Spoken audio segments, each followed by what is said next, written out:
Greetings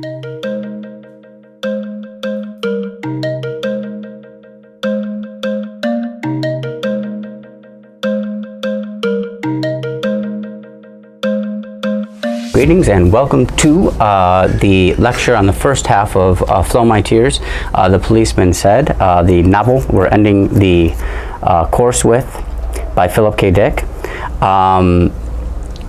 Obviously, just to cover some basics here, you're dealing with this module simultaneous with the research project as well. So we're only doing about 2 weeks worth of work on this novel. I apologize for the air conditioning unit, and so we're going to kind of make this quite brief. Not this lecture per se, but the amount of work we're doing on this book, because I don't want to overwhelm you as you're also making sure to stay on top of the research that you're doing as well, getting ready for that paper and that presentation, okay?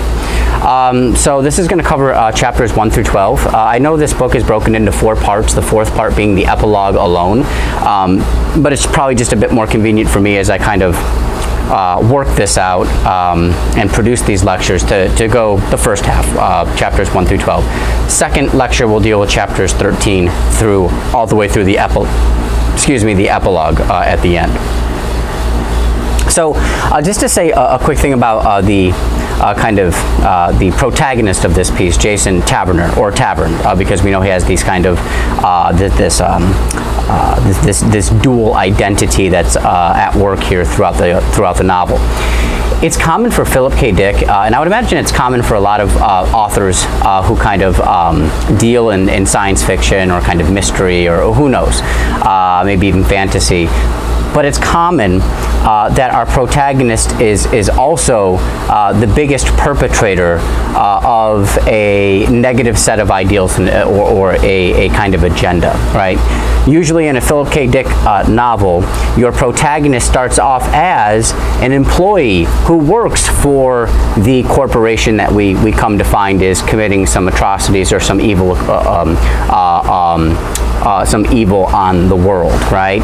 And then as an employee of that corporation, he comes to learn the errors of the corporation itself, its evil intentions, and then he has to kind of deal with, I guess, the guilt and the transformation that's needed for his own character, right? His or her own character. So that's common, and it makes sense that Jason Taverner starts off as an elitist, big-time celebrity.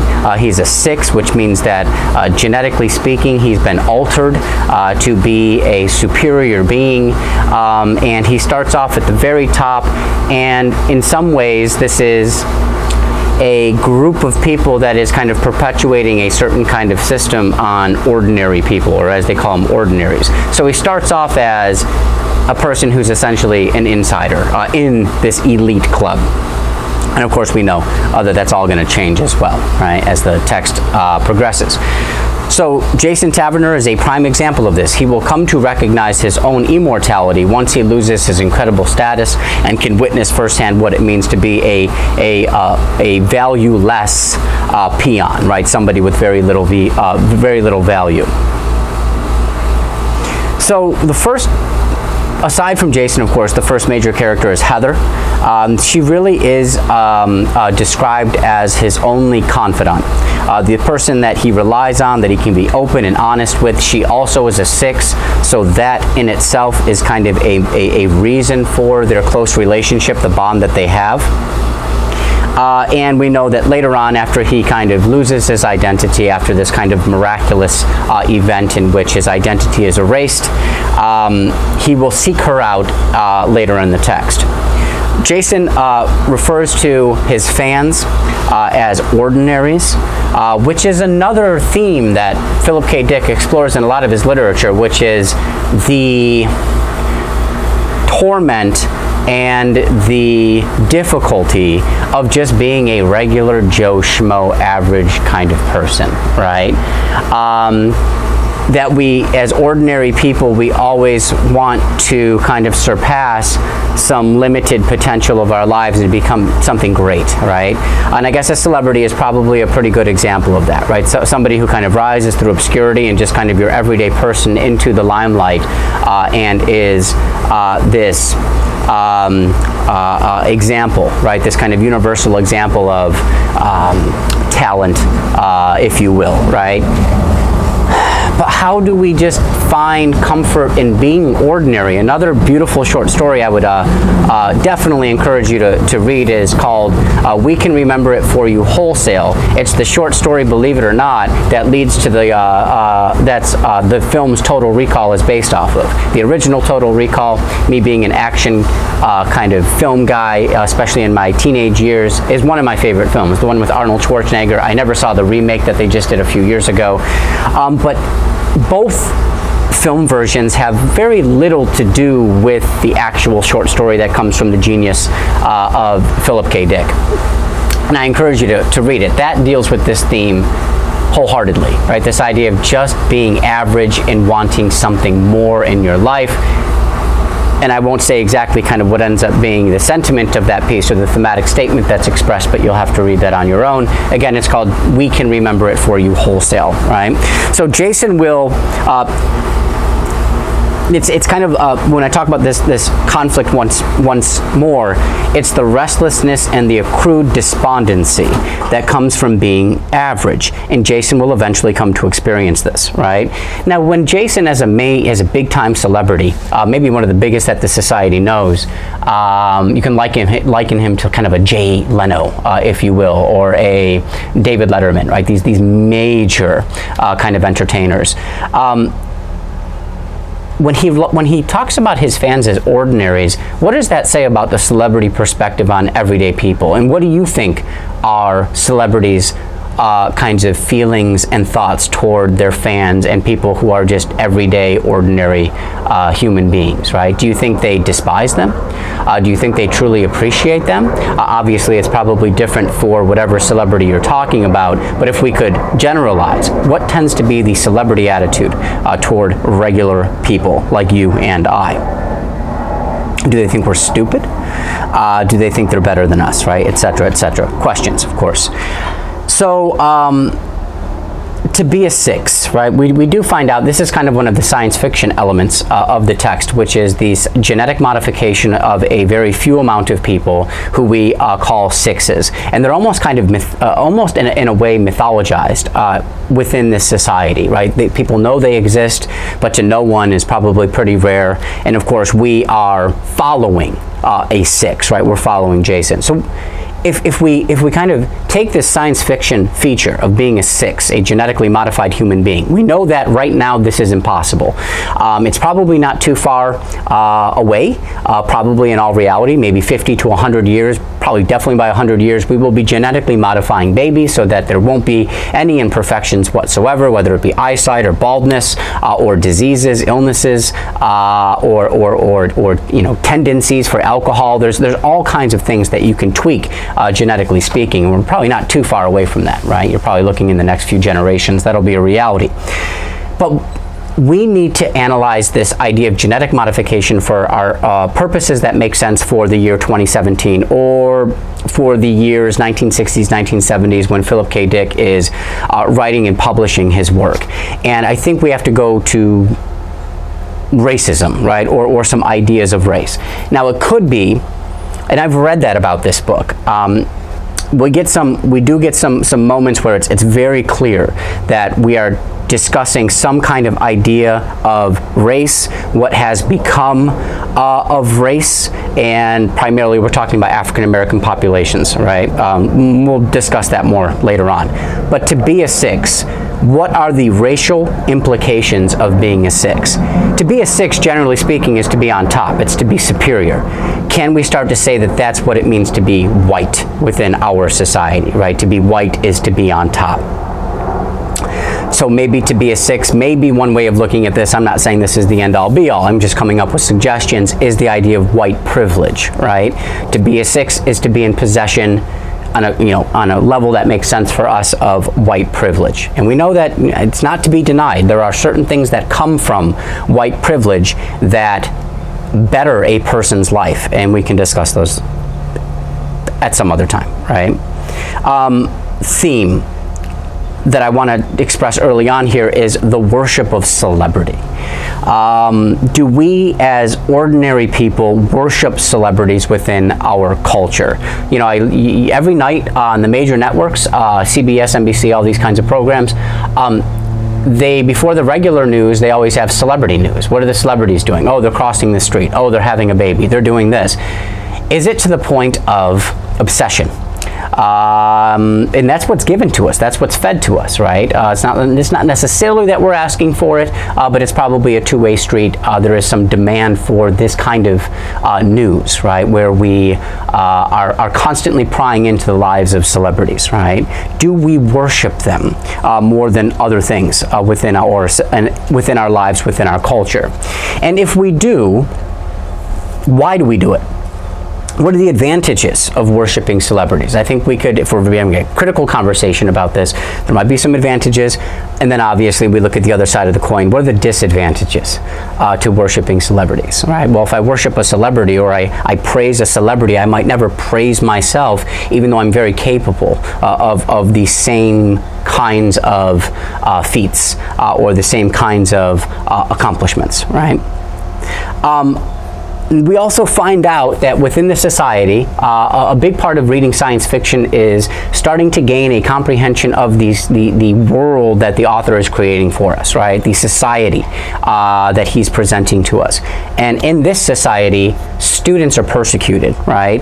They are apparently anarchists and revolutionaries, and therefore they are targeted, killed, persecuted, thrown into work camps. And it's interesting that Philip K. Dick focuses in on students. Here's the question. Why students, right? I would imagine that during the time he's writing this, I think this was published in the 60s, you're probably looking at some pretty hefty, pronounced civil rights movements taking place on campuses. Students, by and large, tend to be in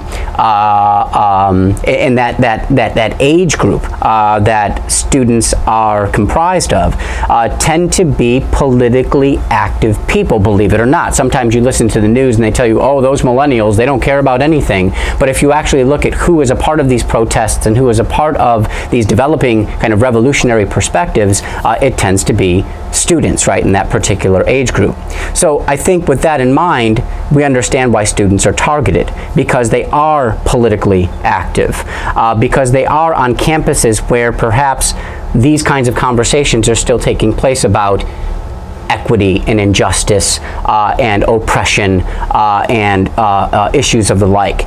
They are engaged in these kinds of conversations. They're mindful of it, and perhaps they're even acting upon them. Therefore, a government and a kind of police state, an authoritative state, will target these individuals, right? They are aware of injustice, inequity, and they have to live in the reality of such, okay? We also find out that Heather has a checkered past. We start to get into this idea of six. Now, this is interesting. If you've ever read Philip K. Dick's novel, Do Androids Dream of Electric Sheep? This is what Blade Runner is based off of. Remember, Hollywood is very unoriginal. They basically just steal from authors who possess real talent and originality, and then they go with it, right? So he also uses this notion of six. In Do Androids Dream of Electric Sheep, the whole idea is that there's this android technology that's becoming increasingly more difficult to tell apart from real human beings. And right now, the current version or the current model of Android is a 6, but 7s are right on the horizon. Philip K. Dick in this book basically takes that same exact idea. He uses his idea once again. And here we have these genetically modified 6s, and then we find out later on that maybe there's this idea of a 7 that's just on the horizon. Now, this might be biblically related in the sense that the number 6 represents man. If you go into a kind of biblical narrative, man and woman were created on the 6th day. But by default, we have to understand that man and women bring imperfection into the world. This is the whole narrative of Genesis, right? And they essentially bring flaws and they bring imperfection into the world. However, on the 7th day, we find rest. So I do think that this number 6 is used to generally, symbolically express the imperfections of man. And in that case, we can start to ask ourselves, well, in what ways does a 6 represent the imperfection of man? In what ways does Jason Taverner represent the imperfection of man? And you could probably start to plug in some ideas there. This takes us to, it happens early on where his identity is erased, and it has a lot to do with Marilyn Mason.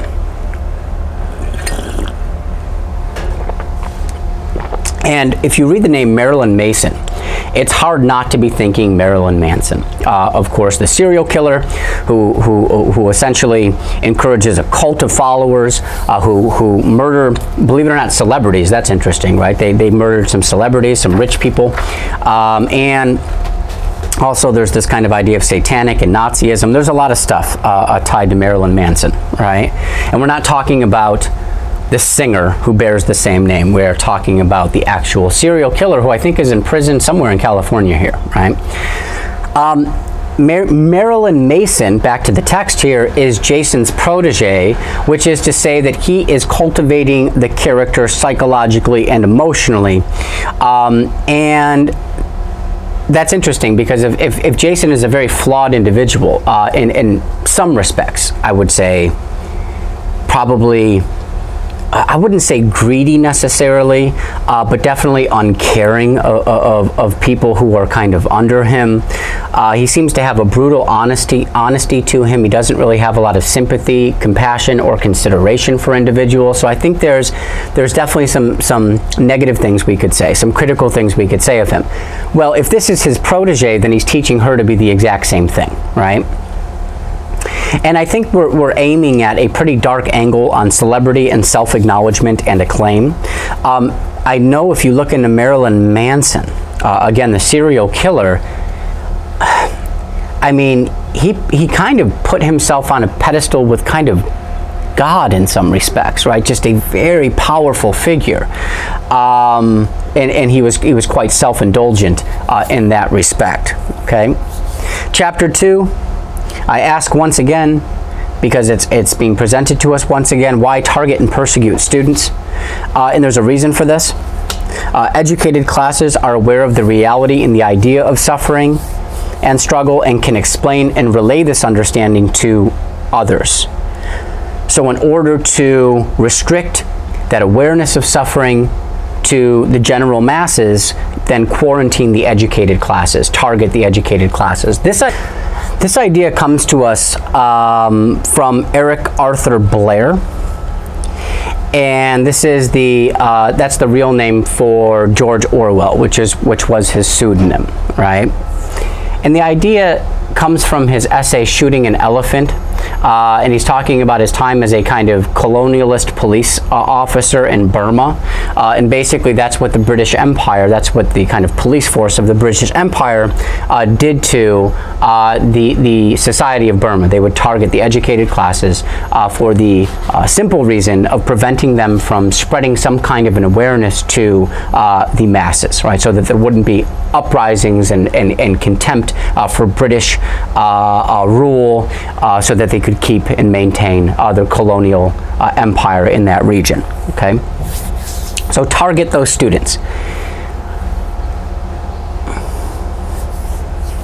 One of the questions I know you dealt with in the module at some point was, do you think this could ever happen in our society? Can we target students, right?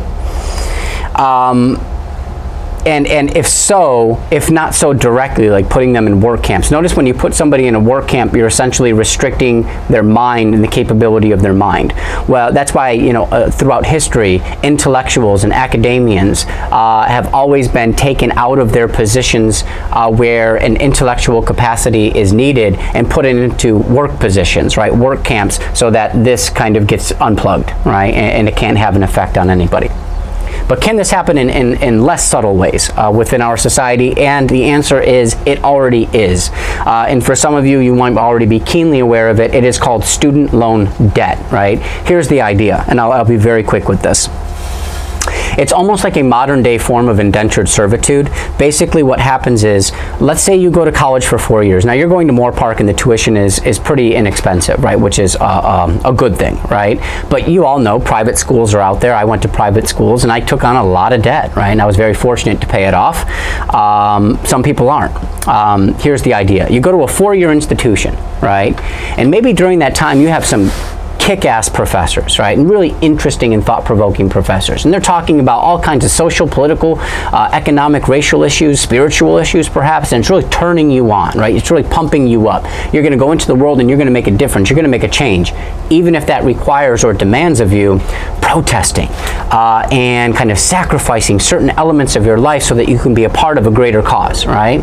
You are pumped up, you're ready to go, and you graduate, and now you got about $80,000 in loans and you don't have a job. Well, what's anybody going to tell you? Go get a job and start paying down that loan, right? Because you are sacked and burdened with a hefty debt on your shoulders now. So the idea is, even if you wanted to get involved in political movements, even if you wanted to go protest, even if you wanted to work on this or work on that, which you do see as virtuous causes to change our society for a way that you see fit, you can't. You got to go get a job at Starbucks and work there for 20 to 30 hours a week. Or you got to go get a full-time job and have no time whatsoever to devote to these important causes that you think will change your society. So there is kind of a targeting of students in our society right now, and it's subtle perhaps, or major, however you look at it, and it's basically student loan. You are sacked with debt, therefore you have no choice but to get a job and be there every day of your lives so that you can't commit yourself to anything that you think is important. It's a crazy idea, right? Crazy in the sense that it kind of makes sense. And maybe that's the way that we target students who are kind of politicized and politically active, right? Okay, good. Moving on, chapter 3 here. Empathy. Empathy is big with that book I mentioned, Do Androids Dream of Electric Sheep? You can't go 10 feet without mentioning the word empathy when you analyze that book, right? So Jason now is thrown into the shoes of a nobody, right? Will he start to empathize with average non-6 individuals, or will this loss of identity only bolster his need to reattain it? That's one of the questions that you had to deal with. Here's where we start to uncover more about the kind of society that we live in. And here we're discovering that there has been, over the course of decades it seems, sterilization efforts against African Americans, basically making sure that they are sterilized so that that particular race, or more accurately, that a broader kind of set of ethnic groups that fall under that racial category cannot continue, right? So it's sickening in a sense, but that's what Philip K. Dick presents to us. Now, why does he present this to us? We have to ask ourselves very clearly. Is it because that's what he desires? No, right? He is basically showing us what could be in the world of kind of alternate history or science fiction, right? Moving into the future, what could be a reality based on the way things are going now in the 1960s when he is writing and publishing this book, right? So this could be the outcome, is what he's saying here, right? So there has been sterilization efforts. Now, ironically, oddly enough, the African Americans or Africans within the United States, they are now an endangered species and therefore are highly protected, right? You have to be very careful. I think at some point he sees like an elderly black man and he knows he has to be extremely cautious around this man, right? Because they are essentially on the endangered species list, which is very ironic due to the fact that it started with sterilization efforts in the first place, right? So we are always trying to understand Philip K. Dick landscapes, the landscapes he provides us with here. How is what is currently happening in our time, how could it lead to this outcome that he presents in this book? There's a lot of issues going on with African Americans. You look at police brutality, you look at Black Lives Matter, things that aren't reported on often enough, or kind of the low economic statistical rates of African Americans, right? They suffer economically more than any other group except perhaps Native Americans within this country. And these are statistical kind of facts, right? But we're not talking about them maybe as often as we need to. But what's going on now that we could point to and identify that could lead to the kind of landscape that Philip K. Dick is presenting in this novel? We also find out that Jason is a bona fide racist and racialist, and condones the government policies, and will actually be happy when there are no longer any black people left. Remember that a racist and a racialist are two different things. You can be both, but they are two different things. A racist is really within a social context. So you kind of agree with certain, let's say, discriminatory sentiments against a particular group that live in your society, right? Racialism is really what the Nazis were, and what probably many other people throughout the world are. They really believe that we are genetically different than each other, and therefore one is better and one is not, right? And this is a lot of the way that the Western world, the Western European world, thought for centuries, that white people, right, Europeans, were just genetically different than other groups of people, bigger, brain size, and blah blah blah blah blah and blah blah blah blah blah. And we know nowadays that's all phooey, but some people I would imagine probably still believe in this stuff. So there's a racist, which is all very social. Racialist is biology, right? So we understand the difference there. This brings us to Kathy, and the name translates to purity. And she is at first on the other side of a door that Jason cannot open. So we jump to the symbolism, or we refer to the symbolism. Purity is on this other side of a door that Jason just cannot get into, right? It's mentioned that her husband, Kathy's husband, was killed in a surprise raid by students. But what actually happened was he was shot by a fellow NAT, which is a kind of fellow police officer. A little bit of friendly fire there. We also start to see this reference of forced labor, which kind of takes us back to a feudal system, serfdom and fiefdom. So we're talking about forced labor at this point in this society. It's kind of a regression, right? You would think that a society, as we move forward into the future, 50 years, 100 years into the future, things are only going to get kind of more progressive, and we are going to be catering to more rights of human beings than less. But here we've regressed. We've actually gone kind of backwards. On page 34, Jason is suggested to be a bit psychotic, that he is Mr. No One and Mr. Everyone all at once. So at this point he has a split personality, one that's kind of back with Jason Taverner, and this other one is kind of developing, where he's just this kind of person who's starting from scratch, if you will. And this is what happens when the proverbial $10,000 rug is pulled from under your feet, right? Obviously you're going to have this this conflict of identity. One thing that everybody notices about Jason time after time after time is his magnetic sex appeal, right? And it seems to definitely work in his favor. It definitely wins over Kathy. I think it wins over, as we move forward in the book, some other characters as well. They just notice that he has this he's handsome, and he's got this magnetic quality that really has an effect on people. Okay, very good. And Kathy in this chapter seems to be in need of sexual favor from him, but it also serves to keep him put and discourages him from leaving. So we move into chapter 4. There seems to be you get this cheerful Charlie, which is a kid's toy, but it seems to almost be like a fortune teller, and it seems to know, the ins and outs of the person's life, and kind of, decisions that they should be making. One thing that's mentioned here, we don't get too much detail, and I'm not sure if it'll come later. We do learn that Jason's past is very unfortunate.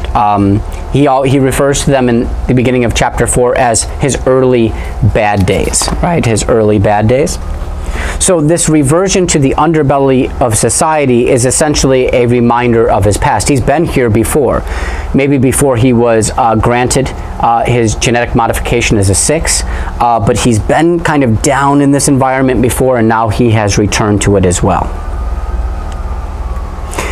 And I guess that generally speaking, there's a theme that somebody has to kind of be pulled down from privilege. Somebody has to be taken down from their pedestal in order for them to be reminded of what it means to be a human being, right? You can't always be up here. You're kind of living in some delusional state. You're going to have to be torn down and brought back down to earth, as the expression goes. There's a bit of a reflection here from Jason on truth. And for him, truth is an overrated virtue. Some of us might feel the need to be truthful at all times. Jason doesn't feel that way. He would rather tell a sympathetic lie. I feel like this is something there's like after school specials kind of based on, right? Which is, there was a wonderful Geico commercial way back in the day. Of course, there's probably been hundreds by this point. There was the one with Abraham Lincoln and his wife. I don't know her name, Mrs. Lincoln, we'll just say that. She's looking in the mirror and she's, getting ready for a party or a dance or who knows. And she says, "Does this dress make me look fat?" And as we all know, it's Honest Abe. Abraham Lincoln cannot tell a lie, and you see the kind of grimacing and the struggle going, visible on his face, and he says, "Yeah, it does," right? That's a good example of what should we do? What's the better thing to do? Just be very brutal and honest and direct. Jason does that time after time after time in this book. Sometimes, I think at one point, he's in Ruth's apartment, and he says something to her like, you're old, you're just old, right? And it comes out of nowhere, and it's shocking even for the reader how brutally honest he is. He really does say what's on his mind. Is it good to be brutally honest? Or is it good to tell a sympathetic lie, and therefore there's a little bit of delusion involved, right? Or I'm sorry, there's a little bit of deception involved, but at the same time, you're making the person feel better about their predicament, right? This idea obviously relates to all of us, right, in some capacity. This is where we get a little bit of background information, exposition, right? Stuff that has occurred before the beginning of the text on Teagarten. And this is the leader of the Sixes. And at one point, he tried to pull off a coup against the federal Nats, the police forces, right? The kind of police organization. And that didn't work well for him, and I think he was, killed as kind of retribution for trying to pull off that coup. What it does tell us is that this Legion of Sixes does present an element of kind of danger, right? That they are formidable in some sense, formidable enough to kind of threaten the power structures that currently exist. That's why we have to be very careful with these Sixes, and maybe that's why, as the investigation of Jason Taverner's background and trying to kind of ascertain his identity starts to really kind of ramp up, they're so concerned about these Sixes working together, right? Because there has been a coup in the past. That's probably what that is. And that thought just popped into my mind. On page 43, Jason hears about sevens. I'm a six. There's sevens. There's something even better than me, right? He hears about the idea of sevens for the first time. He claims it is a notable thing to learn amidst the confusion and half real. On page 44, Kathy, again, purity and innocence. It's very clear to us she is naive. So how do we deal with this naivety? Is it a sign of virtue? And I wish I would have asked you that question in the discussion questions, but I overlooked this one on this page. But that's a great question, and this might be something incredibly thematically related that you might want to explore more for your paper on this book. Should we take advantage of somebody's naivety and the fact that they are so willing to kind of trust? Or do we have to kind of protect that in some kind of way, right? Is that a virtue? I guess that's a better question. Is naivety and a willingness to trust somebody and open up to somebody in our society, in the kind of society that we live in, should that be a virtue? That I'm open and vulnerable and naive and willing to trust? Or do we see that as something that is not virtuous, right? And kind of a character flaw? That's an interesting question. I'd love to hear your thoughts on that. On page 48, Kathy is torn between Jason and Jack and probably is attracted to different qualities of each. For Jason, it's that magnetic sex appeal I've mentioned before. For Jack, it's his virtuous and brave nature. So she feels like she is kind of torn here. I think we'll find out later on that Jack's dead. They've just been lying to her all along. At least that's what one of the police detectives says. So she must pick one, and she can't have both. And maybe this relates also to Jason and his two lives. He can't have both at this point. Not that he wants to pick one, but he's stuck with one, at least for the time being. So there's on page 49, there's a kind of context that's explained to us. We know that Kathy has spent some time in a hospital being treated for kind of psychiatric issues, depression, etc. And she talks about this actor named Mickey Quinn. And just to give you some name symbolism here, Mickey is very similar to, say, Michael, and Michael translates to the rhetorical question. I've probably mentioned it in previous lectures: who is like God? And the answer is nobody. Right? Nobody can match the power of God, and therefore it's kind of a gift from God. Quinn translates to wisdom, reason, and intelligence. And the specific context that's mentioned here is she thought this boy named David was really Mickey Quinn. And it was a big secret that Mickey Quinn had lost his mind, and he had gone to this mental hospital to get himself back in shape, right? So he pretended his name was David. So he kind of takes on the alias of David.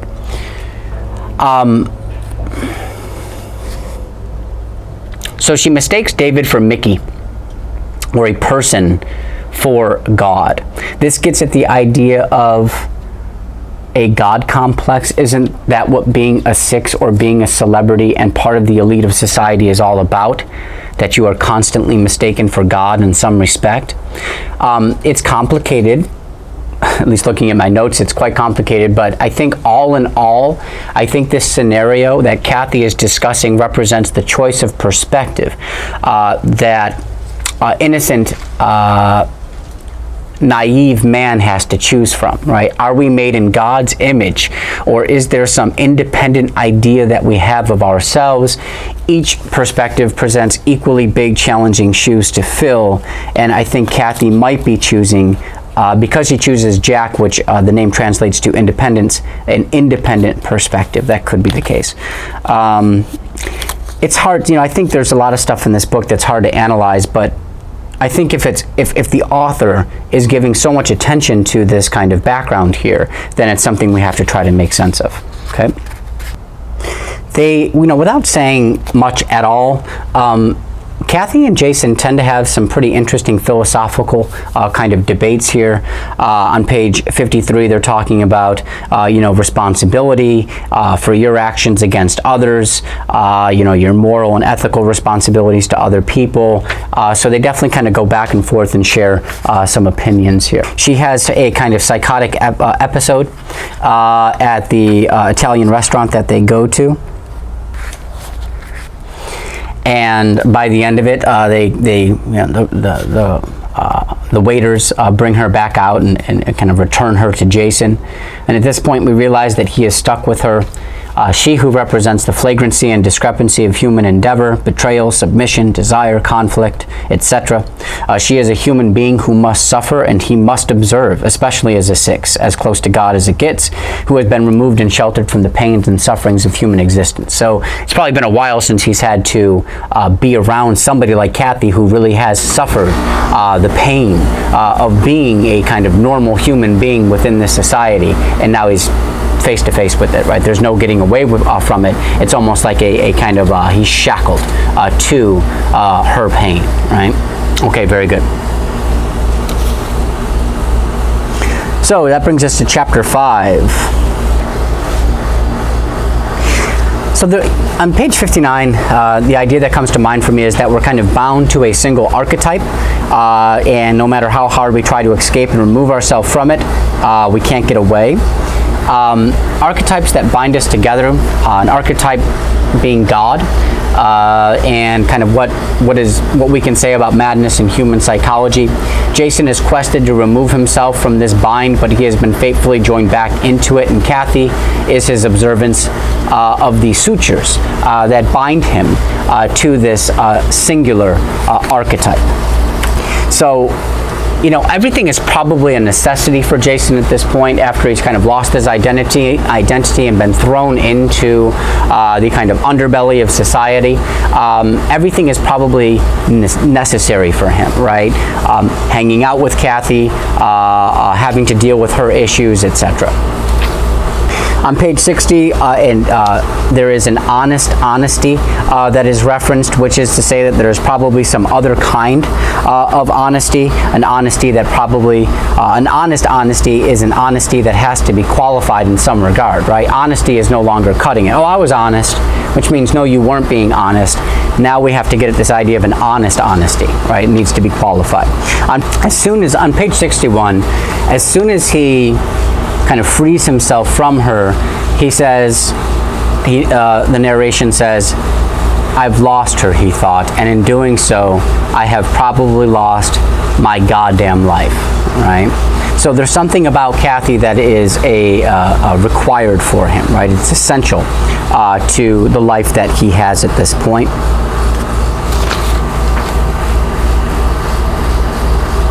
On page 61, there's a reminder that Heather is the only other person that he knows. It could be the main bond that they have together. On page 64 through 65, there's a strange story about Constance Allard, but it does provide another piece of evidence that they take advantage of earnestness and an honesty that accompanies it, right? And Heather, of course, finds the story tasteless, right? On page 66, they both possess a habit of confiding in each other as sixes. The reality is that she has no recollection of him. Not sure what the figurative meaning of this would be.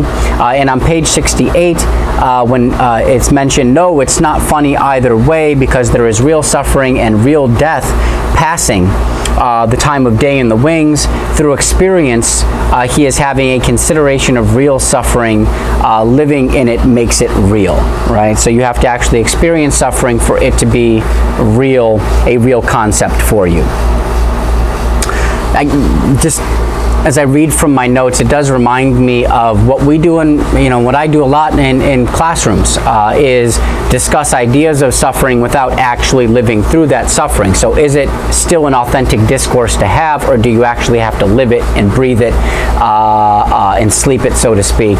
Or can we understand suffering through a kind of abstract discussion of it, right? Luckily for Jason, he's truly experiencing suffering, right? He's learning what it means to be kind of persecuted and chased and targeted, right? So he's learning what it is. He starts to think, what he's experiencing might make a great television bit for his program once he gets back to his celebrity life. And he's recognizing that he is invisible legally and conspicuous illegally, right? Which, of course, is a paradox. And he wishes to dramatize and televise his dilemma, realizes it makes for a great story for potential ratings. His mantra, Jason's mantra that it's mentioned he's kind of lived for a greater part of his life: cut your losses and run when you have to. And how much can we apply this that sentiment to the handling of this situation thus far? Page 69, there's a reference to Kathy's psychosis, to suffer beyond some reality or sustainable limits, which may be probably one in the same. Chapter 6, on page 71, his plot, looking at the plot for just a brief moment, his fake IDs work, and therefore he realizes he's in Kathy's debt. On page 72, the quote is, "It all comes out uneven in the end." And that's Jason, that's Jason's outlook on life. It always comes out uneven in the end. Meaning, I think the way he's looking at it is, you can be a malicious greedy son of a gun your entire life, and you're not going to be held accountable for it at some point in your life or at the end of your life, right? So things don't necessarily balance out. And I think this attitude says a lot about Jason, how he feels about his actions, and whether or not there is some retributive weight that is attached to them, right? And it kind of obviously reminds you of the idea of karma, and that's one of the questions we have here is, what is your perspective on the idea of karma? And page 73, there's a story about a turtle and a fly. And the idea is all of it or none of it. And this, you either, when it comes to things in life, you either get all of it or you get none of it. There's no gray area. There's no middle ground, right? And that's the way Jason thinks. It seems to represent the attitudes on success and fulfillment. It seems. Jason is the alpha, which is he or she who takes all due to this attitude. And maybe this can relate to the idea of the 1% these days and the ultra wealthy.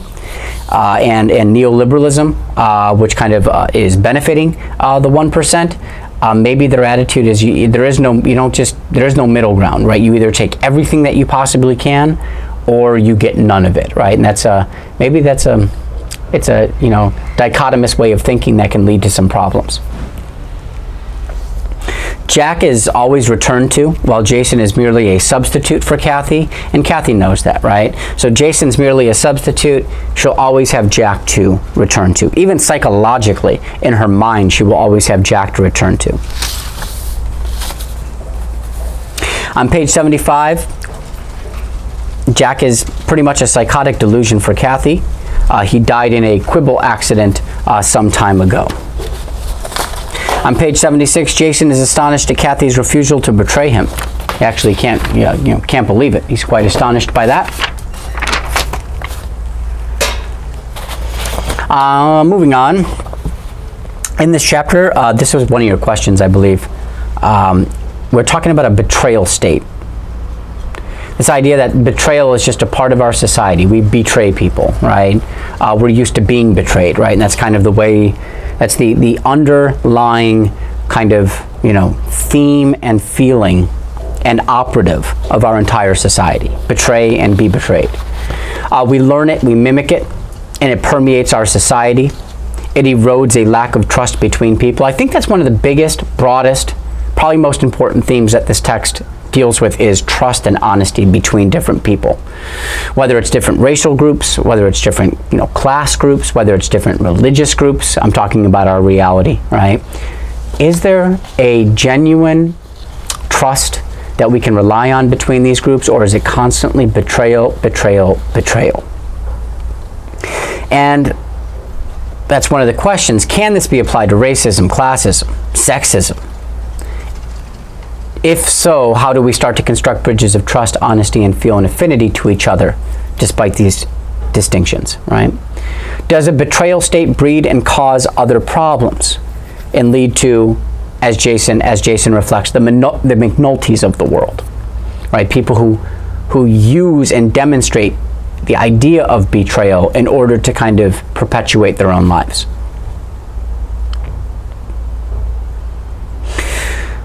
Now we get into kind of the identity issues of Jason. The name that comes up, I guess, is Tavern. Not Taverner, but Tavern. And Tavern is like a warm, cozy place where you'll have a drink with friends, and there's this air of honesty and getting along. And we've all been in a tavern, maybe, at some point in our lives. We know what that feeling's like. And keep in mind that this contrasts with who Jason actually is. He doesn't feel that affinity toward people. He doesn't feel a consideration or a warmth toward people, right? So the name Tavern, this kind of this dual identity or this other identity, doesn't really match up with who he is. But he is, nonetheless, given this new identity of warmth and hospitality. Maybe he will grow into it, right? If he's given the name now, maybe he'll grow into this identity. And Jason Taverner is a mechanic and a farm equipment sales, and farm equipment's interesting because it just makes you think of somebody who, it's pretty close to being a farmer, somebody who's close to the earth, right? Not a celebrity, big-time entertainer who feels incredibly distant from your everyday people. Chapter 7.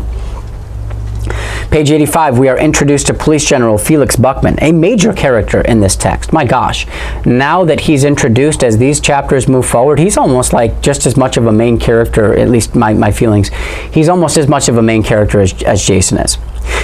Interesting name symbolism here. Felix is lucky and successful, which makes sense based on his position and status within this kind of society and within this police operation. He even feels a sense of entitlement, so his name is essentially reinforced by his own feelings. And he is very well known. And we can contrast that now with Jason Taverner, who is not only a kind of ordinary human being now that he's lost that status of Jason Taverner, but also the fact that Jason now is just completely unknown. There's not even an identity on record for him, right? So we're talking about he's gone from being so well known to he's completely been erased, right? Contrasted with Felix here. So we contrast that with Taverner, who the world has lost familiarity with, and he is now completely obscured. On page 86, there's reference to a global collective police force. Is that where we're headed, where countries kind of lose, and nations lose their kind of definitions, right? And they're defining, and now it's just like a global police force that's just keeping people at bay and just keeping these populations kind of controlled. Maybe that's where we're headed. Who knows? In the far off future. So it is loaded with implications about the dissolution of nations and national identities, right? There's a problem for the police here. There is no file on Jason Taverner, despite his ID cards identifying him as such.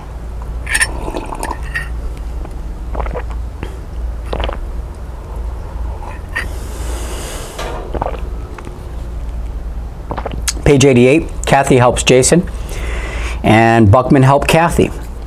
And this is another major theme here. Jason's already mentioned that we kind of live in a betrayal state, a state where betrayal is the norm. However, there are some examples, right? Despite society being built upon a foundation of betrayal, there are some instances that are surfacing of genuine consideration and finding and lending a helping hand. Right, so there are some examples, which is good to see.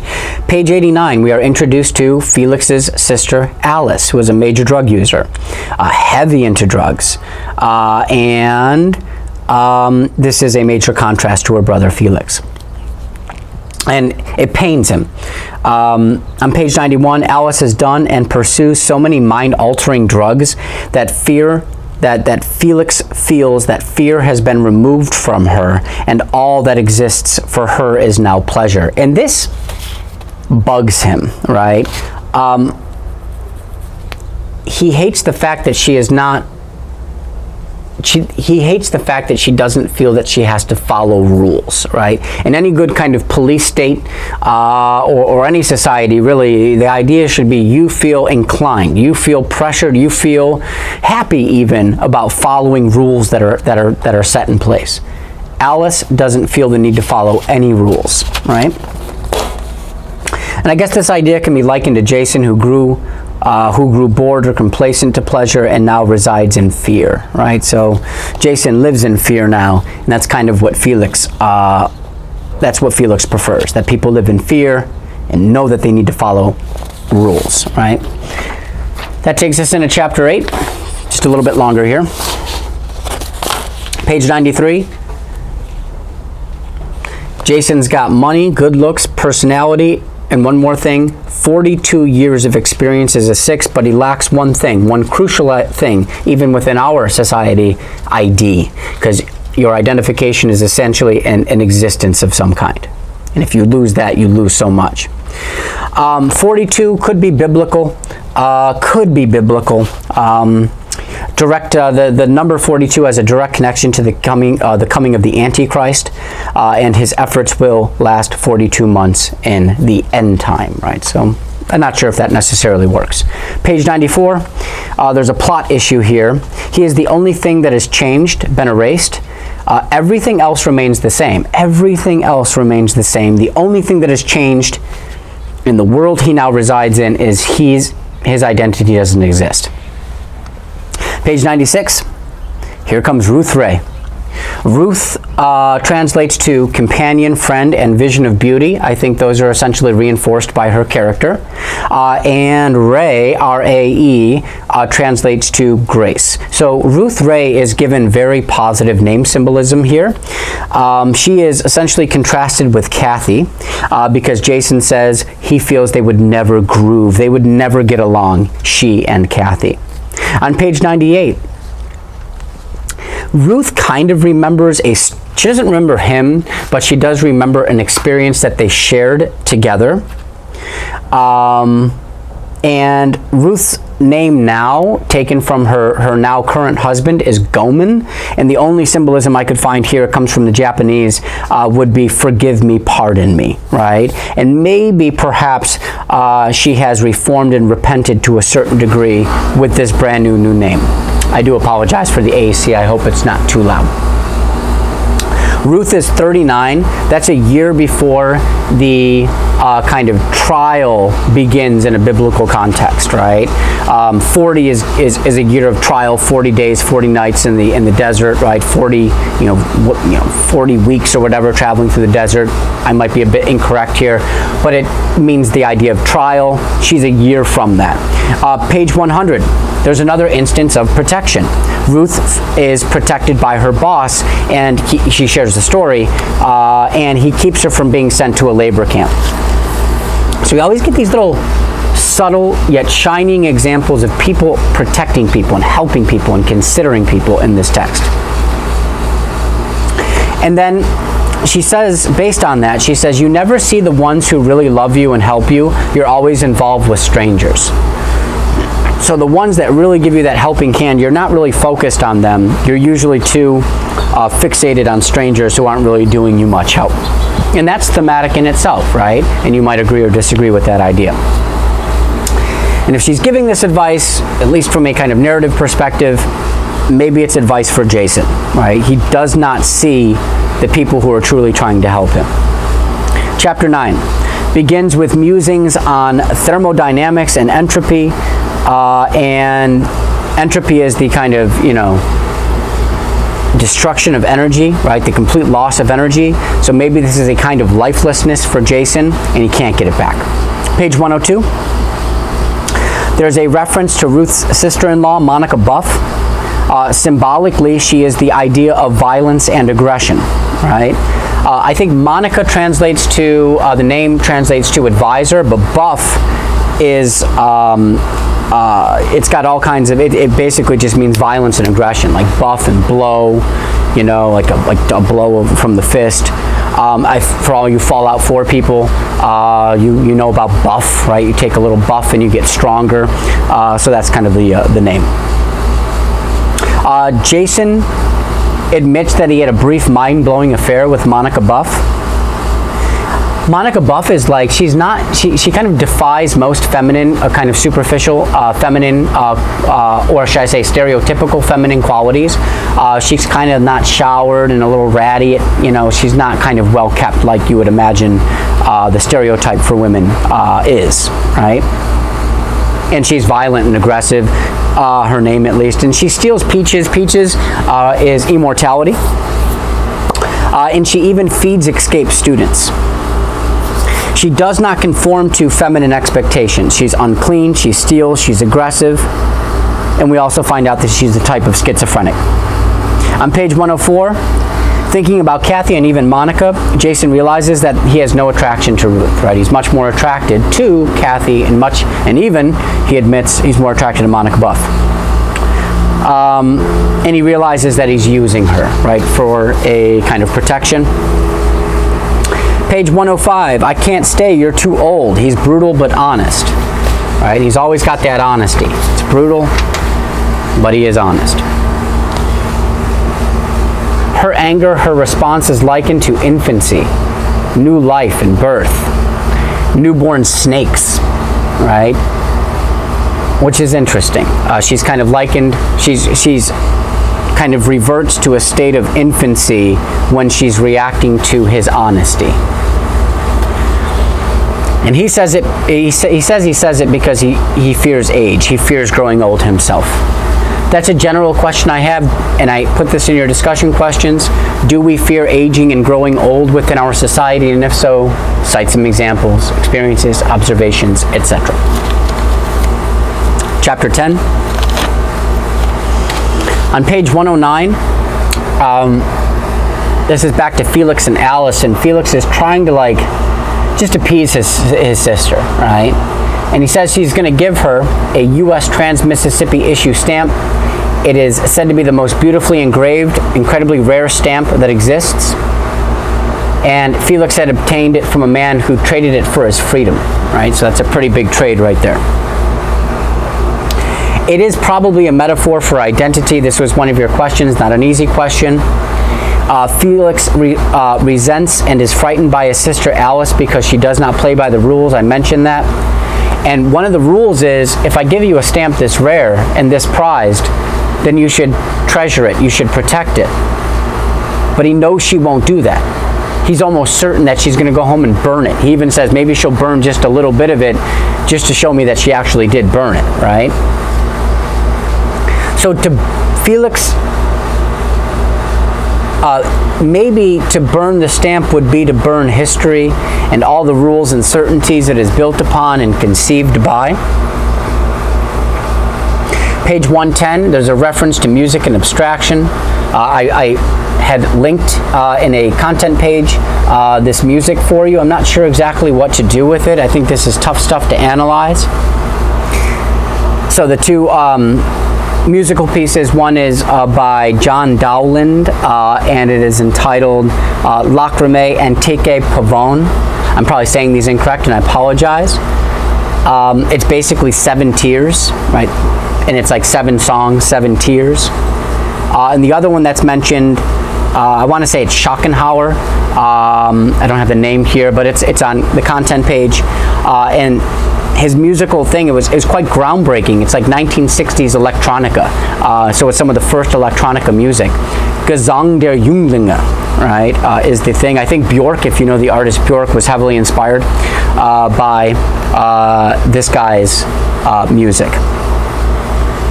I don't know exactly what to do with these songs, right? I think they're hard to kind of analyze as far as the way Felix looks at the world and looks at his job as a police officer. But it also brings, this is where we get the title of the book, and it could be my best stab at this is we're starting to kind of deal with the consciousness and the conscience of a high-ranking police officer who is trying to return to the common aura of a policeman. He feels he is a better police officer because of his love of words and music, and that's how he contrasts himself with kind of the rest of the police agency, especially McNulty. And it elevates his purpose. He says he's not fighting for freedom, but a coherent society. That was one of the questions you dealt with, which is, can you fight for both, or are those mutually exclusive? And Flow My Tears, notice that's the title of the book, Flow My Tears, the policeman said. The policeman here is Felix. And to flow my tears maybe is a kind of romanticized surrender. Could be the case. A little background on Gesang der Junglinge, which I think is like the children or the youth have sung. The youths here are Shadrach, Meshach, and Abednego, and they were thrown by King. I'll do my best here. Obviously the captions are here. Nebuchadnezzar into a furnace, and they survive and sing their praises to God. So that's kind of the premise of that musical number that Schopenhauer puts together, right? Interesting.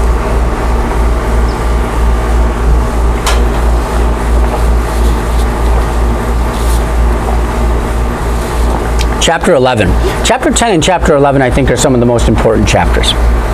So Chapter 11 on page 117, Ruth tells stories about the rabbit that lives with the cats, even though it has an inferior intelligence. And it's an interesting story, right? I won't go into any detail, but it's you feel bad for this rabbit. This should in some ways remind us of sixes and ordinaries, or sixes and the mythologized sevens. Despite inferiority, he is considerate and protected and gracious. He even makes a nest for the cat, saying, "Here, come with me." Right? This is the rabbit, of course. But then that rabbit is attacked by a dog, and after that is ashamed against the limits of his own physiology. The rabbit tries to evolve to the level of a cat. It doesn't work. He's put in his place by that dog. And I guess we have to take this story, right, which I guess in some cases is an allusion to this story about the rabbit. But we have to take this illusion, what it means, the ideas that are in it, and then we have to try to apply that to Jason or something that we have with these characters in the book. And it's not always an easy thing to do. That little rabbit was, Ruth says, a little life trying, a little inconsequential, a little meaning, not much potential to begin with, but trying, a little life trying. And I think we have a great deal of sympathy for any little tries and tries. That rabbit wanted to be accepted by the cats, and maybe this relates to Kathy most of all, in the sense that she wants to, feel connected to, somebody like Jason or the kind of this world of celebrity, or just maybe even to the world in general, despite her psychological issues. Emily Fusselman is the one who owns this rabbit. And she's said to be, the name Emily is industrious and striving, and the name Fusselman translates to small feet or dancing gait. On page 118, what love is pain and abandonment. Love is a cyst, a burden that develops and remains with you if you can't find someone to give it to. These are some of the most, I think this is the most beautiful chapter because we're dealing with this kind of philosophy on love, this philosophy on guilt, and it's quite interesting.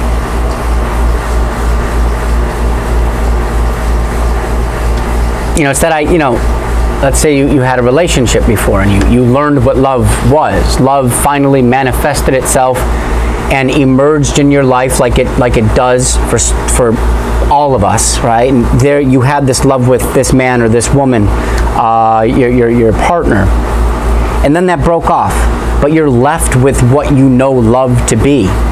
And the most painful thing, as mentioned here, is not having somebody to give that love to. That's, we can all relate to that. My gosh, we can all relate to that, right? So that's what I mean. Even though we're reading this science fiction, it's really reminding us of some of the most basic human feelings that we have. And that's why I think I really appreciate this chapter most of all.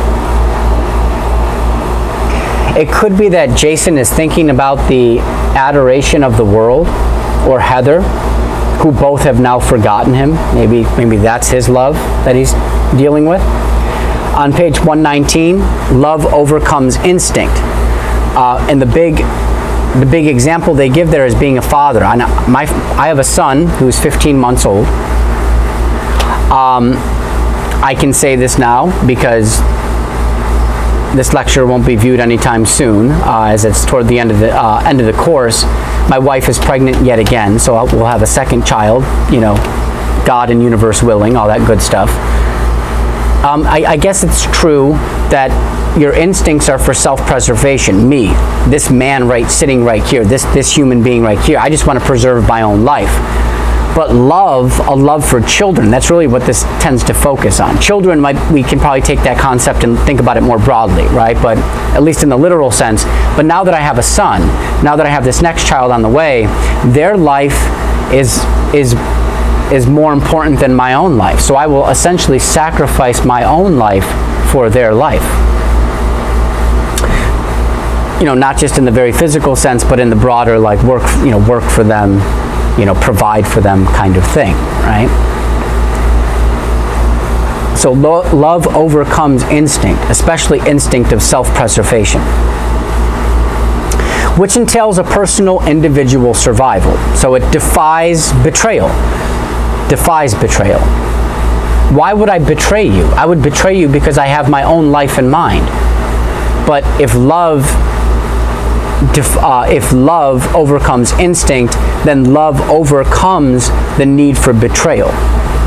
And this could connect to racial issues that Dick has in mind too. I think we always have to try to go back and look at racism and racial relations, right? Because that is the reality of the era that Dick is writing from, right? Civil rights movements, things like that.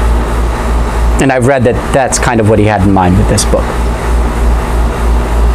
So personal survival is fruitless because as mortals, death is unavoidable and unsurvivable, right?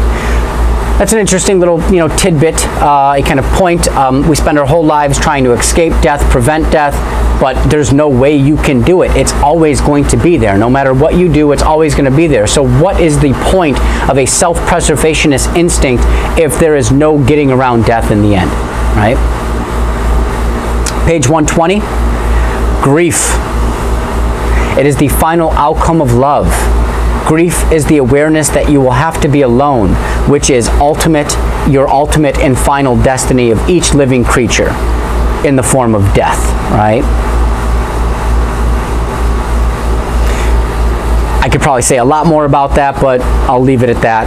Page 121, consciousness of unconsciousness means to die and be alive at the same time. To die and be alive at the same time is the same thing as grief. And grief, we think of tears, right? Flow my tears, grief. All of this may be commentary or more a prognosis and prescribed solution to the racism and otherwise issues that plague our society and our communities. Grief reunites you with what you've lost. Grief is an aspect of living that goes with the dead. So there's a lot, we'll probably say more about grief as the story progresses and I work on the second lecture. But these are incredibly important pages if we're talking about the philosophical kind of, deliberations of love and grief. And what we can apply that to, more importantly, what we can apply that to. Page 123, does Kathy save or destroy Jason? It's probably a mix of both. It tears him down so he can become a new, stronger man. And Jason is the rabbit, right? At the end of that whole allusion to the rabbit, Jason is the rabbit. He thinks you do not destroy a creature that does not know what to do. So you don't destroy the rabbit. He didn't know what it was doing. He was just trying to kind of live like the cats. And Jason is also somebody who now in his current predicament doesn't know what to do. So you can't destroy me. This is kind of his internal kind of outcry to the police agencies that are tracking him down. You can't destroy me. I don't even know what to do. Chapter 12, last chapter for this lecture, page 125. Richard Weird painting in Alien Moofy's apartment of Nixon being revered on a level to Christ. He is likened to the second begotten Son of God. I don't know why that is, but here's one reason. He was a law and order president, much like our current president, Trump, pronounces to be. And when you hear a law and order president, you can probably read some literature on this, like, we want a strong police force, and end the harassment of police officers and targeting of police officers, right? Get rid of crime, clamp down hard on crime. Usually, when you have a law and order candidate, it does not bode well for black communities, where there tends to be a larger levels of crime, right, due to circumstances such as poverty and lack of opportunity, etc., right? So usually law and order candidates does not work well for racism, right? You can look into Nixon and his feelings about race and black communities and black people. There's some stuff you could probably look up. Page 126, this guy Alien Moofy. They find that he's sleeping with a 13-year-old. In this society, 12 is the age of legal consent in the society of the book. And the corporal who kind of breaks in, remember, they're looking for Jason Taverner, but they search this apartment first and they find Alien Moofy sleeping or having sexual kind of contact with this 13-year-old. Everything's completely legal, but that's kind of the irony, right? Law, when a law does not match up with the moral feelings that somebody has. They walk in on this man, they see that he's sleeping with this 13-year-old, or having sexual contact with this 13-year-old, and everyone's like, this is so wrong, this is morally and ethically disgraceful and wrong, but then there's nothing they can do because it's legal, right? It is legal. and then they must pursue Jason, someone who is not nearly as vile as Mufi. And I think what this is showing us is that this criminal justice system is skewed, that certain things are seen as kind of crimes and other things are allowable, legally speaking, right? Okay, this is, let me just end on a little bit of a kind of disclaimer. This is a tough book, I think, to analyze. I think some of his other work is a lot easier for me to kind of sink my teeth into, but I'm doing the best that I can with this. I'll do one more lecture on the second half of this book, and hopefully we can kind of cinch up and have some nice cozy kind of themes. I think we've already identified some pretty interesting themes that you can start to expand upon, look into in more depth for your paper. But hopefully I can really cinch some of this stuff up moving into the second lecture and have it be this nice cozy understanding and succinct understanding of Philip K. Dick's Flow My Tears, The Policeman Said. I hope you all have a beautiful day and see you again soon.